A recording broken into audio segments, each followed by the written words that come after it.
All righty.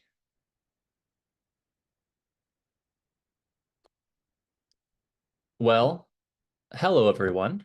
And when I say everyone, I mean like at this point, 7 people. It's continuing to tick up though, so that's good news. But hello and welcome to today's webinar. Just real quick, I mean, my name is Luke Robinson, and I'm a business advisor here at Collective. And typically it's my job to speak with prospective collective members and see if it'd be a good fit for their business. But today I'm running a webinar, and the topic is quarterly estimates. It's commonly known as a thorn in a lot of self-employed business owners' side. These can be a pain, and if you don't pay them, they can have some pretty. There can be some consequences for your business. So it's a pretty important topic for today. But before I get started, let's just go ahead and go over a little bit of housekeeping rules. There today, at the end of this webinar, you'll have a chance to ask me some questions. There'll be a Q&A session. And I believe that there is a Q&A chat box that you can put questions in. There is also just another standard chat box to where you can point out any logistical things that need to be addressed, like sound, just other sort of technical things that you'd like to point out. And also keep in mind that a recording of this webinar will be sent out to all attendees 24 hours after the webinar. We can't send a copy of the deck just for legal reasons, but we can give you a copy of the entire webinar, which will have a recording of the deck here. And while we wait, if you guys don't mind, throw in the chat box, where you're from. Where in this beautiful US of A are you dialing in from? Or more accurately, where in this beautiful world are you dialing in from? You might be out of the US. Georgia. Okay, I was just in Atlanta not too long ago. Fort Worth to SF. Okay, well, Collective is headquartered in San Francisco, so you should feel right at home. New Jersey, Michigan. My girlfriend is originally from Michigan, so here for it.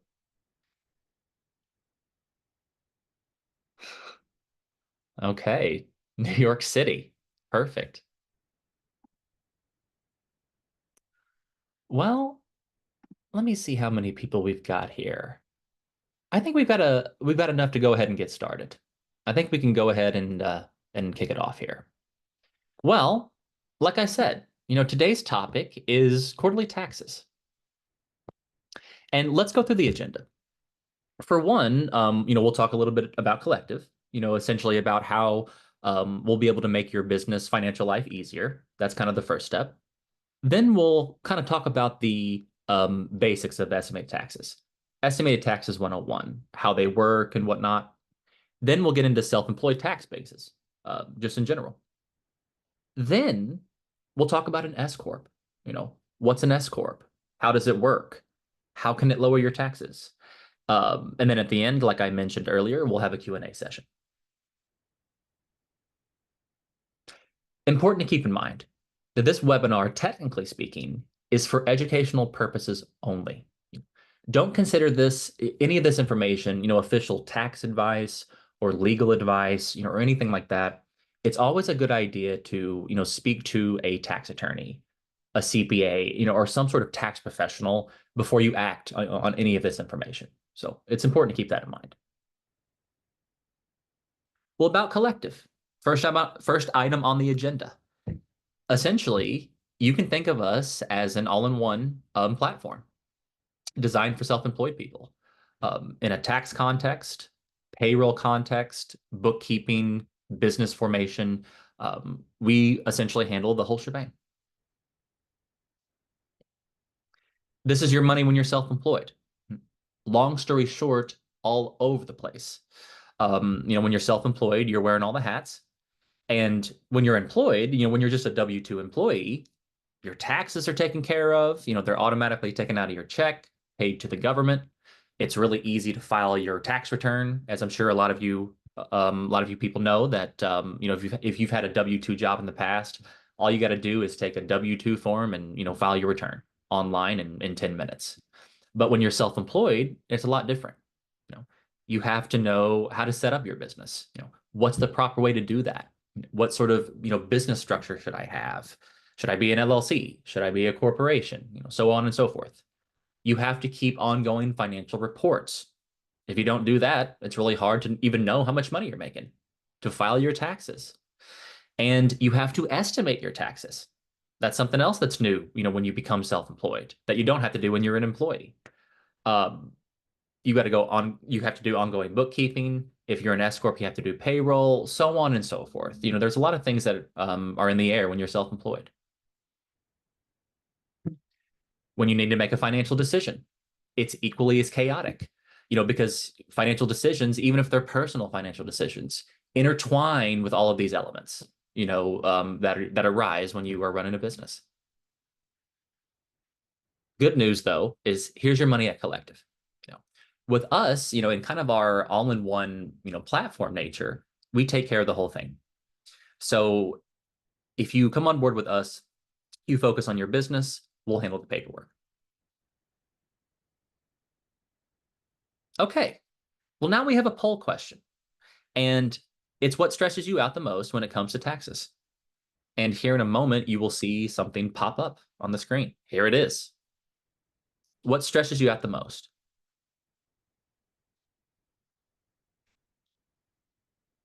I usually like to guess at these and see if I'm right as to which one will win. I should probably stop. I'm usually wrong, but let's see. I'm going to guess setting up your LLC or S Corp. It's probably wrong, but hey.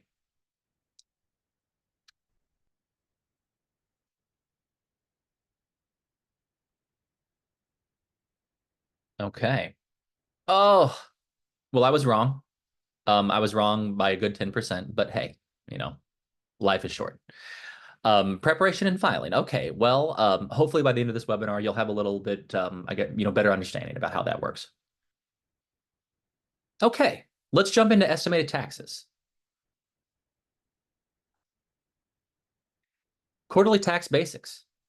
What are quarterly taxes? Essentially, first of all, it's in its name. It's payments that you pay quarterly, that you pay 4 times a year. And essentially what they are is they're prepayments of your tax bill for the year. And like I said earlier, when you are an employee, your quarterly estimated taxes are already taken care of because your employer is taking money out of your check and paying it straight over to the government, both to the federal government and to the state, if your state has state taxes. So that's, how it works when you're an employee. But when you're self-employed, there's no employer there taking money out of your earnings and paying it over to the government. That is now your responsibility. So quarterly tax estimates, who should pay them? Self-employed individuals, with no W-2 withholdings, meaning if you're self-employed and you also don't have another W-2 job, that where money is being paid to the government, then you should probably pay these quarterly payments. High earners, people with multiple income streams, multiple revenue streams. It's usually pretty likely that you have quarterly tax payments. And why pay quarterly? Well, the first reason is it prevents having a huge tax bill that you got to cover at the end of the year or by April 14th or April 15th, excuse me. So that's a big one. I mean, technically I do know of self-employed individuals that just, kind of pay taxes at the end of the year because that's how they prefer it. But, it's not advisable. And also it reduces risk of penalties and interest. There are underpayment penalties. There are late payment penalties that are usually involved when you don't make these payments on time. So who wants to pay more taxes and fees than you have to? Not me. Who should pay estimated taxes? Long story short, anyone who anticipates owing $1,000 or more in taxes, a grand or more. People who file as sole proprietorships, they usually owe estimated taxes. People who file as an S Corp, or some sort of, other pass-through entity. High wage earners. That's another one. I mean, just people that just make a ton of money, they usually will at least owe $1,000 or more in taxes, tax filing. And like I mentioned earlier, people with multiple revenue streams, investment properties, stocks, multiple businesses, and etc. All right, let's jump into some basics. For one, taxes must be paid as you receive income, either through withholding, through a paycheck that you're paid, or through estimated tax payments. You must make payments if you expect to owe a grand or more. And if you don't pay enough throughout the year, you could be charged. You could be fined, underpayment penalties or late payment penalties. Failing to make these payments can result in a huge tax bill at the end of the year. Especially if you're, let's say that if you're a professional like a realtor or something like that that gets large payments paid to you all at once. Pretty quickly you can owe a huge tax bill and it can really catch up with you, if you don't make those estimated payments. Estimated taxes are due quarterly.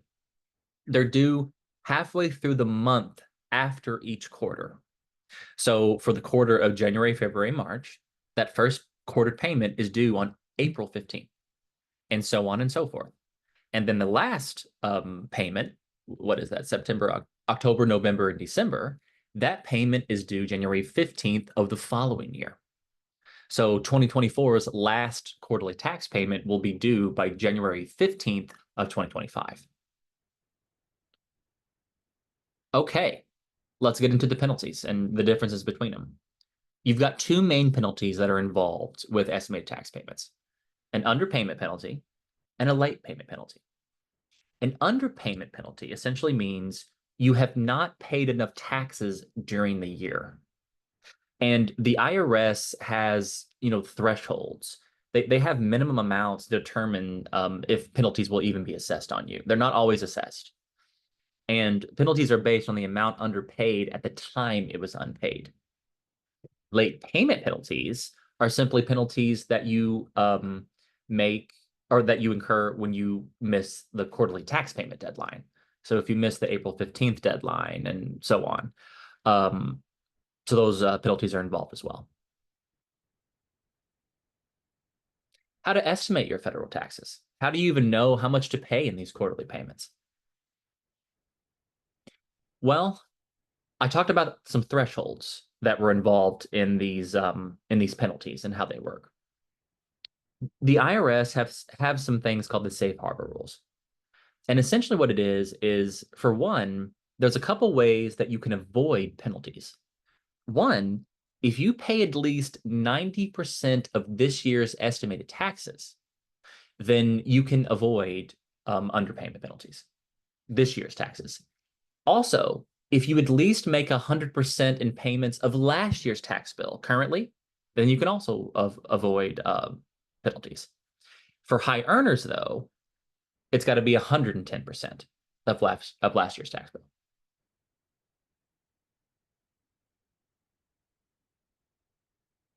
How do you even submit these payments? How do you make these payments to the government? One, you can pay your estimated taxes online, first of all. In my opinion, that's the easiest way. You can go to the IRS website and make your payments online. Or also, you can do it by phone or mail.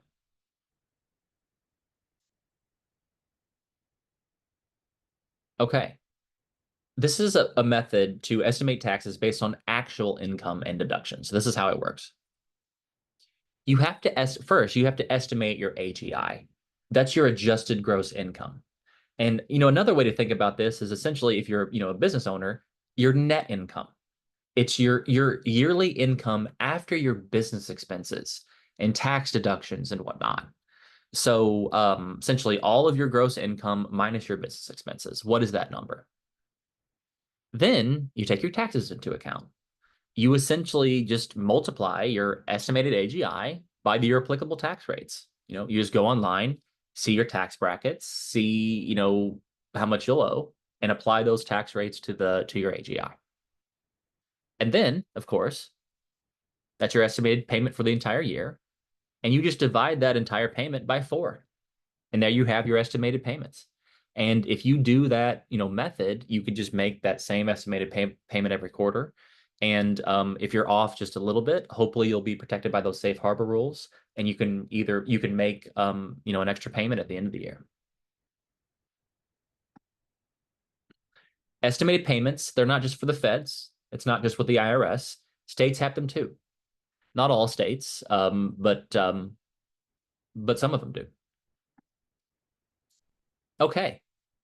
Well, let's talk about estimated taxes as a sole proprietorship versus an S Corp. It's a little bit different because Collective is an S Corp company, and that's obviously we're here to discuss that. For one, a sole proprietorship, you have zero withholding through a W-2. If you're just a sole prop, like I said, there's no employer or there's no payroll system that is paying your money over to the government automatically. You got to do it yourself. You've got to estimate the income you expect to earn. And that can be a little challenging, for certain people, especially, consultants and whatnot that, aren't really sure what kind of contracts they're going to pick up. So it can be a little challenging. Here's how it works with an S Corp. With an S Corp, essentially, you become an employee of your own business. Long story short. And since that is the case, you'll pay yourself a wage. You'll pay yourself a salary, via a paycheck. And then in that paycheck process, and especially if it's going through a payroll processor or something like that, you can choose to increase your W-2 withholdings to account for other income during the year. So it's a way to just take care of paying your taxes.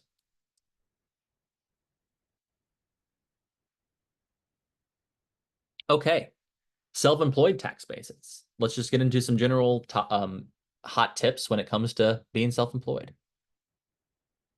Okay, here's the taxes that self-employed people pay. And there's a couple types. The first one are income taxes. And this is what most people think of when they hear the word taxes. Of course, very generally, they think of the income tax. And the income tax is a marginal tax bracket. There, from a certain amount of money, different chunks of your income are charged different tax rates. So for example, and these aren't correct numbers, I'm just kind of throwing this out there. But for example, from $10,000 to $20,000 of your earnings, that might be taxed 10%. And from $20,000 to $50,000, that might be taxed 12%, and so on and so forth. That's what marginal tax brackets mean. But then you have the self-employment tax. It's a completely separate tax rate, completely different. It's a flat tax rate, 15.3%. And literally what it is, I'm getting ready to blow your mind. Get ready. What the self-employment tax is are Social Security and Medicare taxes. So when you work a W-2 job for somebody else, you still pay the self-employment tax in effect because you pay the Social Security and Medicare tax. It's even the same tax rate. It's 15.3% on your earnings, but the difference is you pay half and your employer pays half of those taxes. Just by law, they're required to do that. If you're self-employed, though, there's no employer to pay the other half. So you pay both halves. You pay the full 15.3%.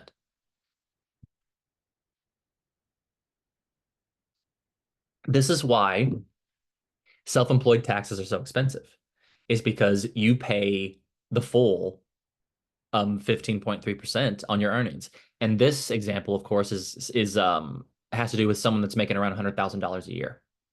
And it literally doubles your tax bill when you're self-employed, even if you're making the same amount of money. Okay.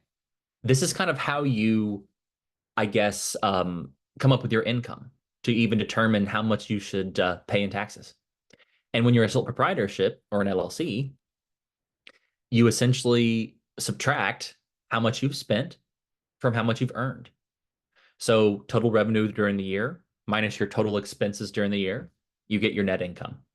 And that net income number is either a profit or it's a loss, either one.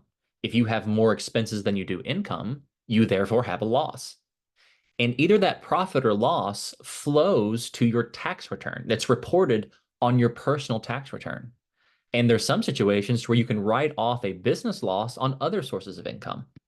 And again, it's, before you do that, it's important to consult with a tax professional, but that is possible in certain situations. And then once that profit or loss, in this situation, mainly a profit, that is taxed, both the self-employment tax and the income tax.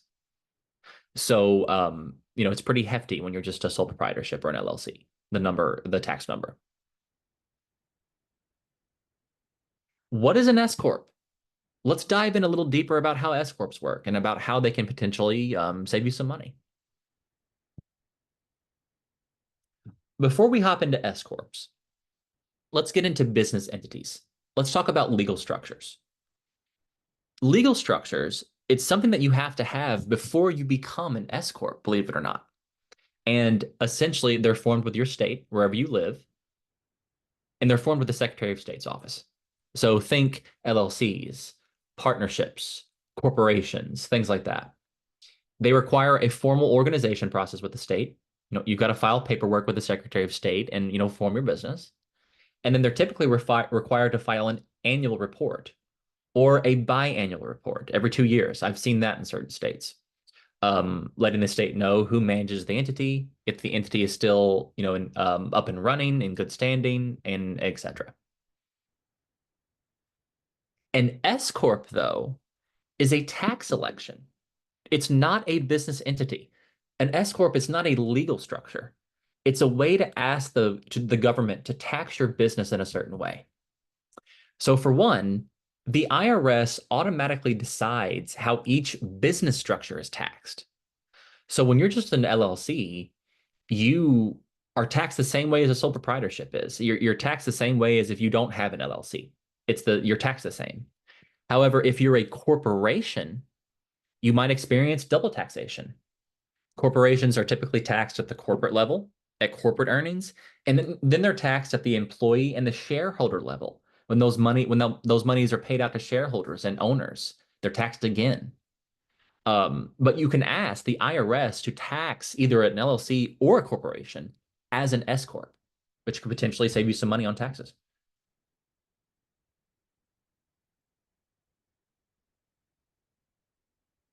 Here's how taxes work when you are an S Corp. S Corp owners don't pay that 15.3% self-employment tax on the business profits. And what does that mean? Well, for one, long story short, when you make this S Corp election with the IRS, an employee-employer sort of relationship is created. It kind of comes into existence between you and your business. You become a W-2 employee of your own LLC, essentially. And since you're an employee, you pay yourself a salary. You pay yourself a reasonable salary, what the IRS would deem reasonable or what the IRS could expect that someone else in your field would be making, as a W-2 salary. But what's interesting though about S Corps is your wagings, wagings. I'm not sure what that word is. Your wages are subject to the payroll tax, which is 15.3%. That's the self-employment tax. It's Social Security and Medicare tax. These are all the same things. They're all the same. These terms mean the same tax rate. However, though, you don't pay the self-employment tax on the business profits. So you pay yourself a certain amount in W-2 salary. And then the rest of your money, though, are your business profits. And you don't pay the self-employment tax on that. We kind of already went through this. This is how it works when you're a sole prop. You pay self-employment tax and income tax, on both. This is how S Corps work, though. For one, you got your revenue, of course. And then you have your salary, which is technically an expense for the S Corp, and it's an expense for the business. And then you just have your regular business expenses, outside your salary and things like that. The salary, that's subject to payroll taxes, the self-employment tax, in other words, the 15.3%. And then from there, the S Corp either has a profit or it has a loss, the S Corp itself. Either that profit or loss flows to the owner's tax return.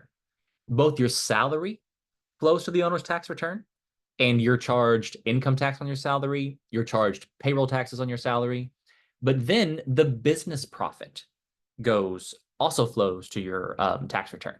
And that's either a profit or a loss. And then that profit or a loss is subject to the income tax, both the salary and that profit or loss. The loss isn't subject to the income tax, but it's a loss, of course. Okay, this kind of outlines the difference between a sole proprietorship and an S corp. Just really kind of what kind of money is on the table here. One, let's assume on the sole proprietorship side, let's assume that someone has a profit of 160K. And then you can't pay yourself wages when you are a sole proprietorship. There is no sort of payroll relationship or an employee relationship. You're just a sole proprietorship business owner. So that full 160,000 is subject to the self-employment tax, 15.3. The total tax is 24 grand. So it's a pretty good chunk, to say the least. But let's go over here on the S Corp and look at this example. You're making the same amount of money here. The business is making 160K, but 60,000 of that now is considered wages for the S Corp. So it's only that first 60K that's subject to the payroll tax or the self-employment tax. So that tax drops from 24 grand to 9,000. Huge difference. And then your pass-through profit is the additional $100,000, whatever's left over. But as you can see, it's a big difference. I mean, it's a difference of $15,000, which, that's close to an entire month's pay. Okay. The thing about an S Corp, though, is, it's all good and fine to pay yourself a reasonable salary. But what does that even mean? What does the IRS consider reasonable? And really, long story short, there is no sort of objective measurement for what's reasonable compensation. There's no objective method. It's simply a facts and circumstance argument. Collective or some sort of tax professional can help you pick a number. We can give you a salary recommendation. Your salary, of course, is a tax strategy. It's and the key is to strike a balance between compliance and tax savings, because it's great to save on taxes, but it's also important to stay within compliance and make sure that your salary is reasonable. If not, you could get audited by the IRS, and that's not fun. Which one is best for you? In determining between an LLC and S corp, which one should you go with? LLCs typically are very new to business, with very little earnings. They're not really sure how much they're going to make. They're trying their hand out in business. Typically, that's when you want to start purely with an LLC and don't make the S Corp election yet. And that profit number is $60,000. And when we say profit, we mean net profit. We give a recommendation of 60 grand in a 12-month time period. If you expect to make at least that much money, that's when we say an S Corp is typically worth it. Below that, you might want to consider waiting. S Corps, though, are best for people who, for one, want to maximize their retirement savings. There's some cool methods that you can put into place in a retirement context when you're an S Corp. Have more than 60K in net profit per year, and then have enough cash flow consistently to pay yourself a salary consistently. Starting an S Corp now can help lower your taxes later, of course. And, here's what I mean by that. For one, you have to, we talked about estimated payments earlier. When you make estimated tax payments, you're paying the self-employment tax, you're paying the income tax. It all has to do with that. So what we'll do when you make an S Corp election is collective. If you already have an LLC in place, we'll actually backdate your S Corp election to July 1st. So what that means is estimated payments that you've already paid, theoretically, you might get a refund at the end of the year because we're backdating your S Corp election. And if you've already made estimated payments, based on your current tax rates, then you've overpaid, theoretically. Okay. What it's like on your own, of course, without collective. What it's like on your own to, I guess, run an S Corp. It's even more complicated than running an LLC or a sole proprietorship, which they themselves can be complicated in themselves, of course. But with S Corps, you've got to know how to set it up. You know, how do you obtain your EIN number? How do you make the S Corp election? You have to register a payroll account and, file paperwork with the state and all of that. Um, you need a bookkeeping software. You have S corps have S corp specific accounting that needs to be taken into consideration when you're running your books. You've got to calculate your reasonable compensation. There's a lot of compliance issues that you got to juggle when you have an S corp. With collective, though, we handle the whole shebang. And you can think of us as an all-in-one solution, specifically for an S corp, or a business that needs to be an S corp. We work with sole proprietorships, people that don't have LLCs set up or anything like that. We work with current LLCs, specifically single member LLCs. And then we work with LLCs already filing as an S Corp, LLCs that already have an S Corp election. And we give a general recommendation, before you join Collective to have self-employed profits of $60,000 or more. Long story short, we are one login to run your business. We're an all-in-one online platform for self-employed people. We'll handle the formation, of course, getting your business set up. We'll set up the LLC with the state. We will obtain your EIN number. We'll draft your operating agreement, which is essentially, your legal document behind your LLC. And then, of course, we'll make the S Corp election on that LLC. And this is all done by professionals. Then we'll take over your bookkeeping. And we close up the books monthly. So each month, and as you see monthly financial reports, what that means is we'll give you a profit and loss statement, a cash flow statement, and a balance sheet each month for your books. So, the convenient part about this is, your books stay organized throughout the year. So there's no big scramble and, stressful situation at the end of the year, trying to get your finances in order and everything like that. Then, of course, we'll provide S Corp specific accounting because when you're an S Corp, it's a little bit more complicated than when you're just an LLC. And then we'll handle your accountable plan. And this is where like the complication that I was talking about. And the accountable plan essentially is reimbursements that the S Corp makes to you. The S Corp has to reimburse your expenses for, let's say, your home office deduction, a portion of your mortgage interest, your utilities, things like that. And payroll.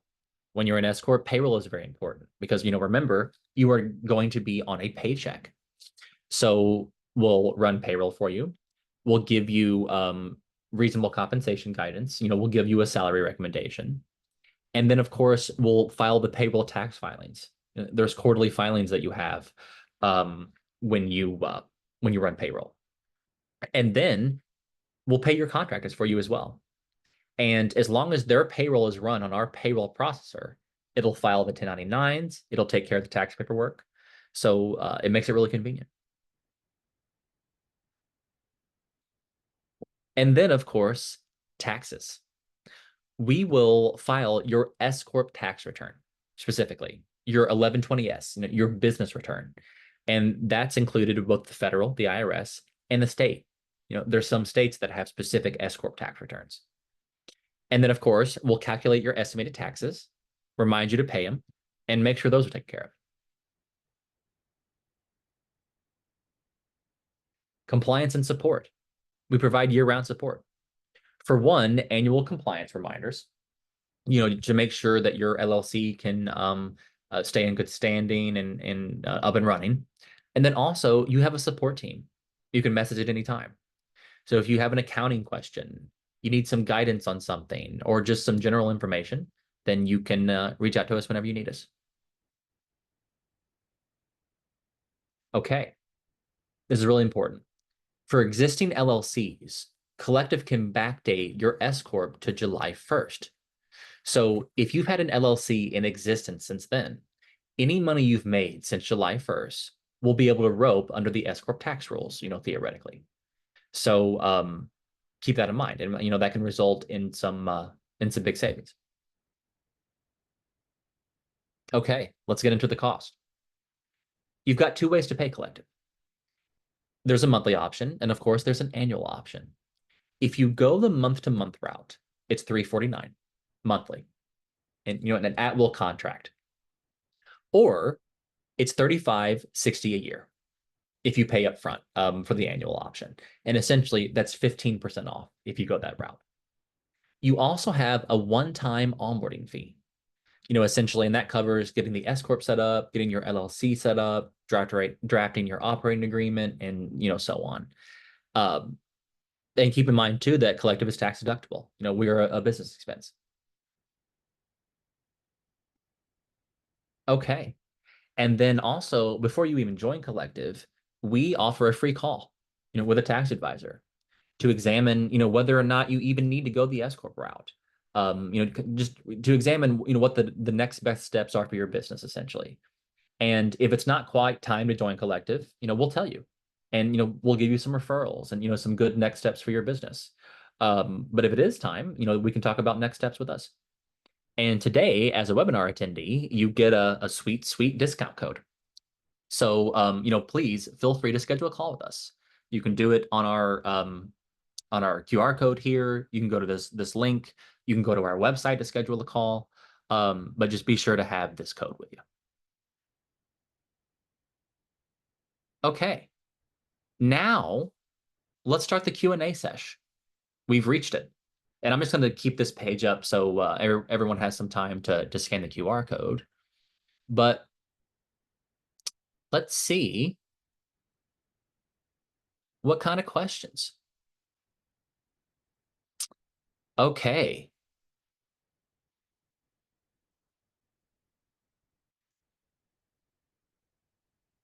Oh, very good question. If I do not transfer money from an LLC to myself, when is it when is it solo property tax? Will I still pay self-employment tax? Yes. So it doesn't matter if you actually transfer the money to yourself or not, you're still taxed on it. And not even just the self-employment tax, but also the income tax as well. So for example, let's say that in a 12-month time period from January 1st all the way to December 31st, your business in total grosses or makes $100,000 in total.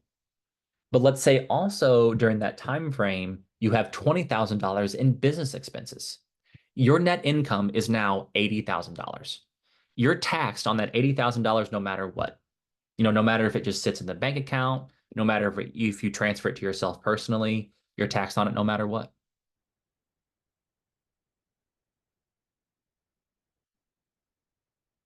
I'm a I'm a sole proprietorship, not set up as an LLC.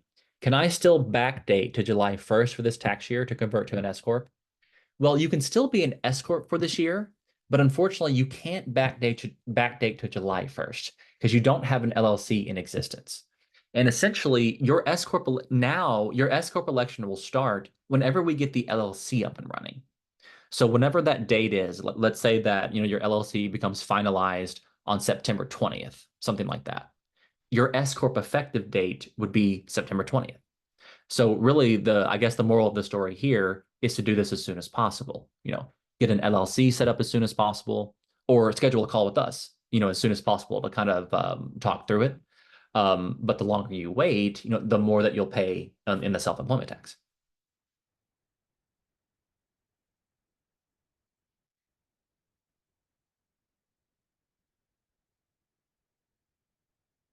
Okay, I think there was one more question that came through the Q&A box.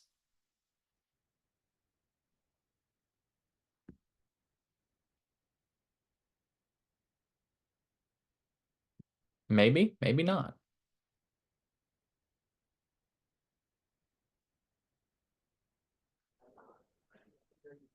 Uh, okay, here we go.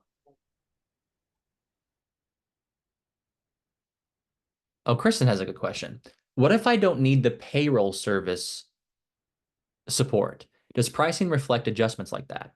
Unfortunately, we can't make adjustments like that. So the membership is just kind of all in one. Now, keep in mind that the payroll service is just included. So if you come on board with us, like, we would necessarily make you into an S Corp election. So you're going to need a payroll service anyway. So if you came on board with us, you would want to cancel your payroll service and stop paying a monthly due to them and use ours.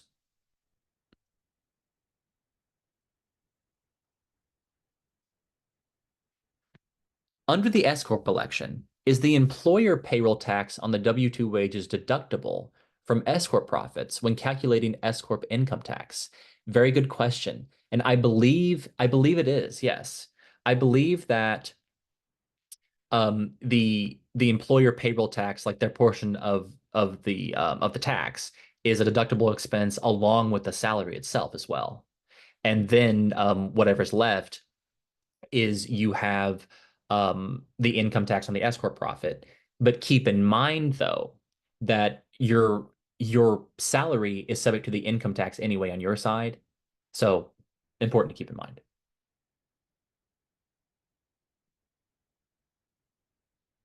Terry, I need to call a collective, please. Yes, schedule a meeting with us, and we'd love to discuss your situation.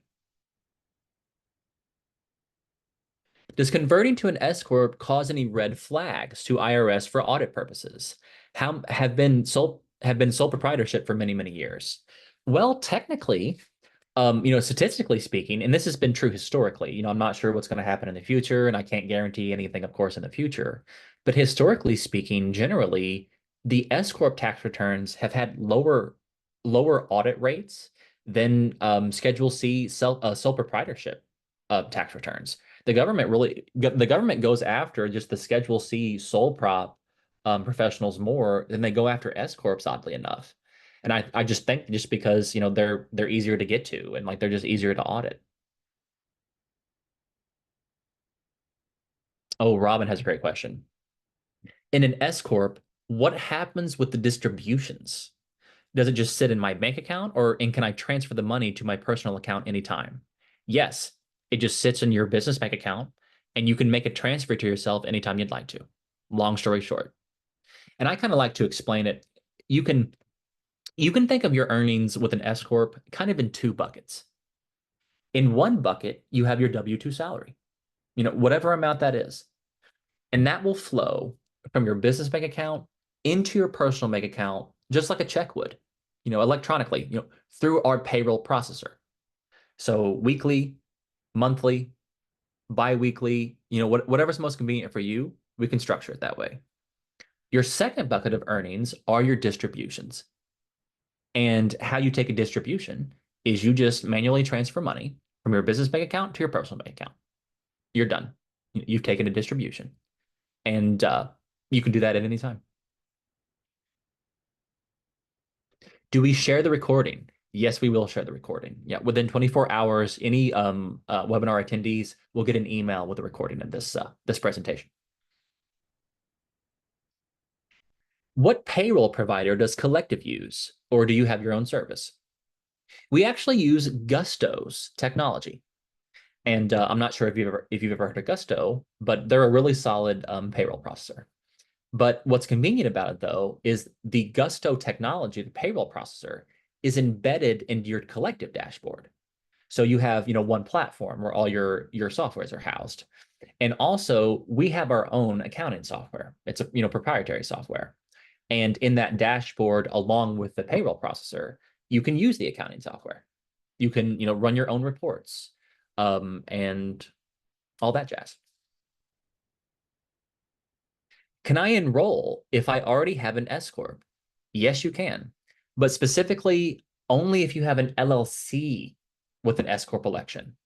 Unfortunately, if you have a corporation with an S Corp election, we can't take you on as of yet. We're just not open up to corps yet. But if you have an LLC that's filing as an S Corp, we can help you out. I'm a sole proprietorship, but I don't make enough money to apply for your service. But you did an amazing job today. Thank you for the info. Well, thank you so much. I'm glad you enjoyed it. And please, feel free to, schedule a call with us even before you're ready. We wouldn't mind to share some information about Collective, kind of give you a roadmap of when it would be the best time for you to join. So that's an option too, if you'd like to go ahead and schedule a call. Is a payroll provider required as part of the S Corp election? Well, I would say that a payroll system is required. A payroll provider isn't necessarily required. Like you can do payroll by hand, but I would not recommend it in a billion years. Don't do payroll by hand. It's very complicated. Will the prices go up in the future? Ooh, well, that's a very good question. Well, as far as I know, there's not any plans to raise prices anytime soon. Now, there have been some price increases, in Collective's history, but in my experience, it's several years. But when someone joins, it's typically several years before they could even expect a discussion in a price increase. So there shouldn't be a risk for that anytime soon. If I have Collective, I don't need a QuickBooks or similar bookkeeping software. Definitely. You don't. That that's covered with us.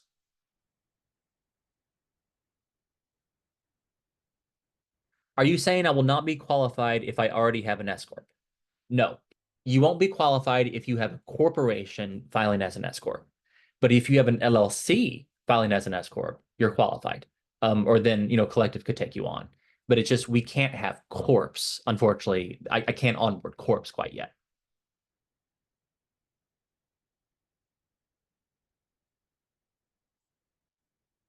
Can you please provide insight on taxation guidelines for adding my son as an employee as he is 16? Well, I don't have a ton of experience on that, so it's probably a good idea to consult with, a CPA or someone.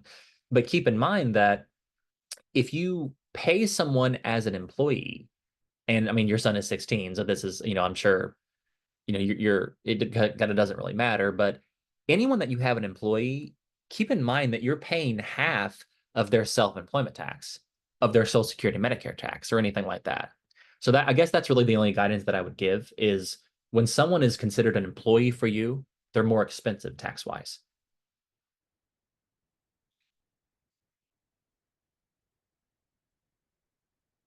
Oh, here's a good question. I have an LLC and my business still doesn't make $60,000 in profit. So unfortunately, I won't be able to use your service. But I was under the impression that if I have a solo LLC, I can still pay myself via payroll service. Is that correct? Can you please clarify? I'm not sure why you'd want to do that. Because the thing is, usually the only reason when you need a payroll processor is either two situations. If you're an S Corp and you need to run your own payroll, which means you need to run your own W-2 paycheck. That's why you need a payroll processor. Or if you have other contractors, if you have other 1099 contractors that you're paying, sometimes it's a good idea to have a payroll processor.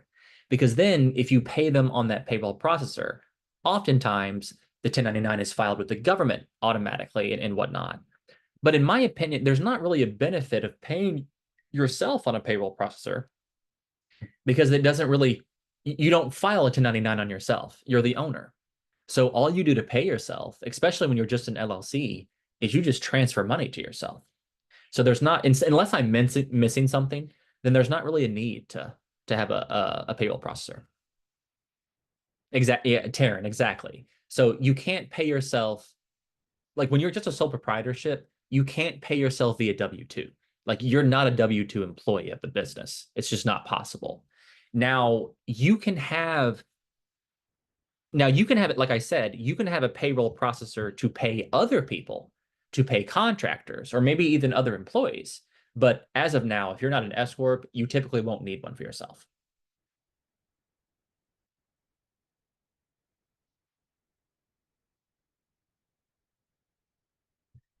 I have a couple of LLCs and I file personal taxes and business taxes as an S Corp.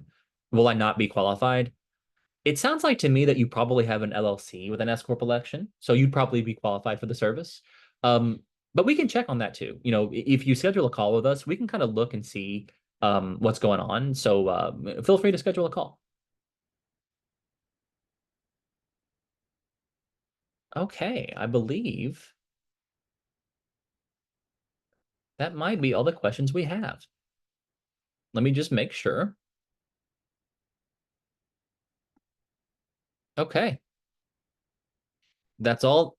That's all the questions we have today. All right. Well, they were excellent questions. You guys are very smart. One more question. Okay. Robin has one more question.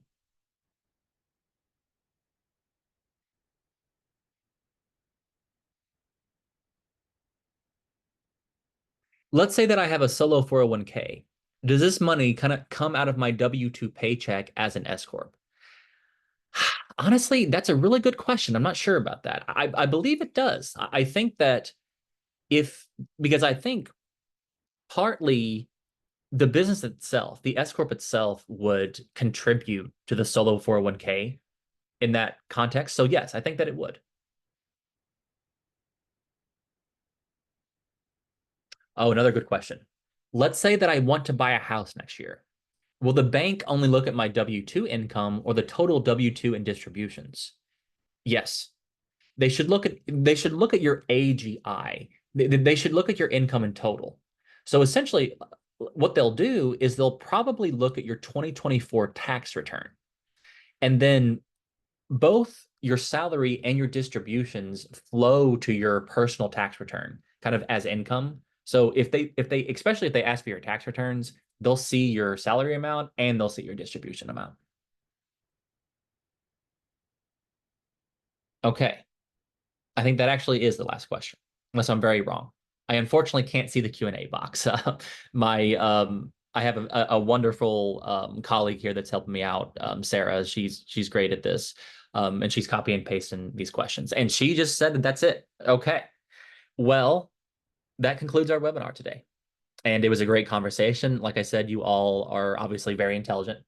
And please, like I said, if it seems like an S corp might be in your best interest, if you think that collective might be a good fit for you, or even if you're not quite there yet, but you think you might be in the future, feel free to schedule a call with us. And we'll talk through your situation, kind of see when you need to join collective, when you need to become an S corp, and we'll go from there.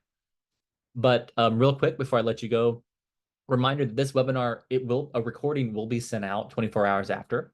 So keep that in mind. And in the meantime, everyone, best of luck with your business. And I hope you keep making money and continue to be successful.